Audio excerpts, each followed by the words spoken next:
আজকে সিমাই পায়েস শেখাচ্ছি মানে আমি বানাচ্ছি। আপনারা যারা জানেন না বা বিগিনার্স তারা একবার দেখে নিতে পারেন। আমি সিমাইটা প্রথমে ঘি দিয়ে ভেজেছি।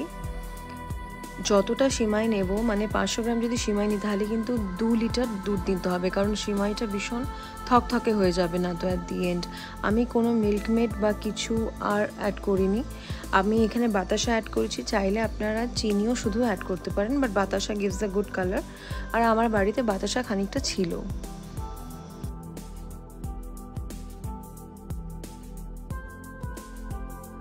আমি এখানে কিছুটা অ্যাট দি এন্ড যখন সেদ্ধ হয়ে আসবে তখন চিনিটা মানে বাতাসাটা অ্যাড করেছিলাম। এরপর কিছুটা কার্ডামম মানে এলাচ থেতে দিয়ে দিচ্ছি সুন্দর গন্ধের জন্য।